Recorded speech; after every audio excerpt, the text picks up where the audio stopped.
केंद्रीय सहकारिता राज्य मंत्री कृष्णपाल गुर्जर ने सोमवार को पलवल के नेताजी सुभाष चंद्र बोस स्टेडियम में जिला स्तरीय गणतंत्र दिवस समारोह में ध्वजारोहण किया और भव्य मार्च पास्ट की सलामी ली। समारोह के दौरान देशभक्ति से ओतप्रोत सांस्कृतिक कार्यक्रमों का आयोजन किया गया। केंद्रीय सहकारिता राज्य मंत्री कृष्णपाल गुर्जर ने 77वें गणतंत्र दिवस की हार्दिक शुभकामनाएं दी और स्वतंत्रता सेनानियों व शहीदों को नमन करते हुए कहा कि स्वतंत्रता सेनानियों व शहीदों के बलिदानों से हमें गणतंत्र दिवस मनाने का ये गौरवशाली अवसर प्राप्त हुआ है। आज ही के दिन 76 वर्ष पहले सन 1950 को हमारा संविधान लागू हुआ था। इसी संविधान ने हमें न्याय, स्वतंत्रता, समानता के मौलिक अधिकार दिए। इसी दिन भारत विश्व का सबसे बड़ा संप्रभुता संपन्न लोकतांत्रिक गणराज्य बना। इस अवसर पर मैं संविधान निर्माता बाबा साहेब डॉक्टर भीमराव अंबेडकर सहित संविधान सभा के तमाम सदस्यों को नमन करता हूं। उन्होंने कहा कि आज का ये ऐतिहासिक दिन देशवासियों को एक मजबूत राष्ट्र के रूप में आगे बढ़ने के लिए साहस और प्रेरणा देता है। इस दिन हम उन महापुरुषों को भी याद करते हैं जिन्होंने भारत को स्वतंत्रता दिलाने और भारतीय संविधान को लागू करने में महत्वपूर्ण भूमिका निभाई। उनकी बदौलत ही भारत आज एक गणराज्य कहलाता है। देश को आजादी दिलाने के लिए राष्ट्रपिता महात्मा गांधी, नेताजी सुभाष चंद्र बोस, लाला लाजपत राय, सरदार वल्लभ भाई पटेल, डॉक्टर राजेंद्र प्रसाद जैसे महापुरुषों और स्वतंत्रता सेनानियों ने कड़ा संघर्ष किया। उन्होंने कहा कि स्वतंत्रता के बाद से ही भारत दुनिया में एक बड़ी ताकत के तौर पर अपनी पहचान बनाने में कामयाब रहा है। इसका श्रेय हमारे उन राजनेताओं, कर्मठ किसान मजदूरों, कारीगरों तथा वैज्ञानिकों को जाता है जिन्होंने दिन रात एक करके इस देश के विकास को गति प्रदान की। आज हमारा देश प्रधानमंत्री श्री नरेंद्र मोदी जी के नेतृत्व में चहुमुखी प्रगति कर रहा है। आज देश ने मिसाइल ही नहीं बनाई बल्कि चंद्रयान, सूर्ययान और मंगलयान जैसे मिशन भी सफलतापूर्वक संचालित किए हैं। भारत चंद्रमा के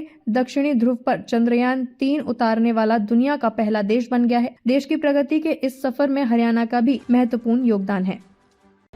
77वें गणतंत्र दिवस के पावन पर्व पर मैं आप सभी को हार्दिक बधाई और शुभकामनाएं देता हूं। मैं यहां पर उपस्थित आप सभी का स्वागत एवं अभिनंदन करता हूं। आज मैं स्वतंत्रता सेनानियों व शहीदों को भी नमन करता हूं, जिनके बलिदानों से हमें गणतंत्र दिवस मनाने का यह गौरवशाली अवसर प्राप्त हुआ। आज ही के दिन 76 वर्ष पहले सन 1950 को हमारा संविधान लागू हुआ था। इसी संविधान ने हमें न्याय, स्वतंत्रता, समानता के मौलिक अधिकार दिए। इसी दिन भारत विश्व का सबसे बड़ा संप्रभुता संपन्न लोकतांत्रिक गणराज्य बना। इस अवसर पर मैं संविधान निर्माता बाबा साहेब डॉक्टर भीमराव अंबेडकर सहित संविधान सभा के तमाम सदस्यों को नमन करता हूं। आज का यह ऐतिहासिक दिन देशवासियों को एक मजबूत राष्ट्र के रूप में आगे बढ़ने के लिए साहस और प्रेरणा देता है। इस दिन हम उन महापुरुषों को भी याद करते हैं जिन्होंने भारत को स्वतंत्रता दिलवाने और भारतीय संविधान को लागू करने में महत्वपूर्ण भूमिका निभाई। इसकी बदौलत ही भारत आज एक गणराज्य कहलाता है। देश को आजादी दिलाने के लिए राष्ट्रपिता महात्मा गांधी, नेताजी सुभाष चंद्र बोस, लाला लाजपत राय, सरदार वल्लभ भाई पटेल और डॉक्टर राजेंद्र प्रसाद जैसे महापुरुषों और स्वतंत्रता सेनानियों ने कड़ा संघर्ष किया। भाइयों बहनों, स्वतंत्रता के बाद से ही भारत दुनिया में एक बड़ी ताकत के तौर पर अपनी पहचान बनाने में कामयाब रहा है।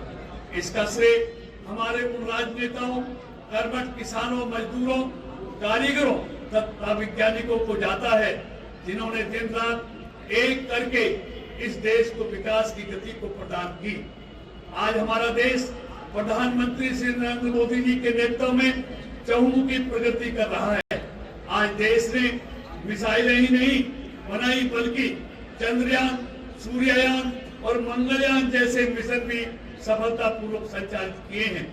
भारत चंद्रमा के दक्षिण ध्रुव पर चंद्रयान 3 उतारने वाला दुनिया का पहला देश बन गया है। देश की प्रगति के इस सफर में हरियाणा की भी महत्वपूर्ण योगदान है।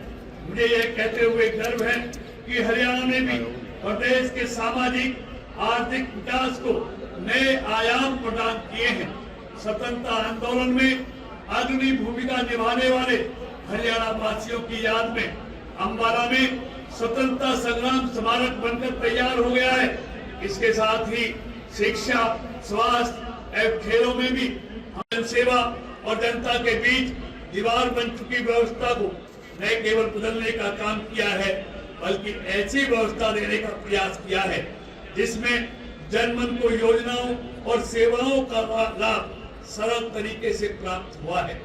देश की आजादी से लेकर लंबे समय तक गरीब कल्याण की बातें तो की जाती रही, लेकिन उनका लाभ पात्र व्यक्ति तक नहीं पहुंच पाया। पंडित दीनदयाल उपाध्याय जी के अंत्योदय के दर्शन के अनुरूप प्रदेश के सभी परिवारों का पहचान पत्र बनाया गया है, जिससे पात्र परिवारों को घर बैठे ही सरकारी योजनाओं का लाभ देना सुनिश्चित किया गया है। आज जनता और सरकार का सीधा संपर्क है। हमने प्रशासन में मानव हस्तक्षेप को न्यूनतम करने के लिए IT का बड़े पैमाने पर सफल प्रयोग किया है। आज हर सरकारी योजना को पारदर्शी तरीके से लागू किए जाने से घर बैठे ही गरीब की बेटी की शादी का 71,000 रुपए सगुन, बुजुर्ग, विधवा व दिव्यांग को 3200 रुपए की मासिक pension, BPL card, Chirayu card का लाभ, किसानों को उनकी फसल का भुगतान कंप्यूटर की एक क्लिक से सीधे लाभ पात्रों के खाते में पहुंच रहा है। किडनी रोग से पीड़ित रोगियों को सभी सरकारी अस्पतालों एवं मेडिकल कॉलेजों में निःशुल्क डायलिसिस की सुविधाएं मुहैया कराई जा रही हैं। आयुष्मान भारत चिरायु योजना के तहत 70 साल से अधिक बुजुर्गों को 5 लाख रुपए तक का स्वास्थ्य लाभ दिया जा रहा है। गरीब परिवारों के लिए आवागमन की सुविधा उपलब्ध कराने के लिए हैप्पी योजना शुरू की गई है, जिसके तहत हरियाणा रोडवेज की बसों में 1000 किलोमीटर तक की सालाना यात्रा निःशुल्क प्रदान की जा रही है। हर गरीब के सिर पर छत मुहैया करवाने के लिए प्रधानमंत्री आवास ग्रामीण शहरी योजना तहत 98,860 मकान दिए हैं, जबकि 49,670 मकान निर्माणाधीन है। मुख्यमंत्री आवास शहरी योजना के तहत 14 शहरों में 15,256 गरीब परिवारों को एक मोहल्ले के प्लॉट दिए जा चुके हैं। 16 शहरों में 15,251 प्लॉटों की बुकिंग प्रक्रिया पूर्ण की जा चुकी है। शीघ्र लाभार्थियों को प्लॉट ड्रा के माध्यम से दिए जाएंगे।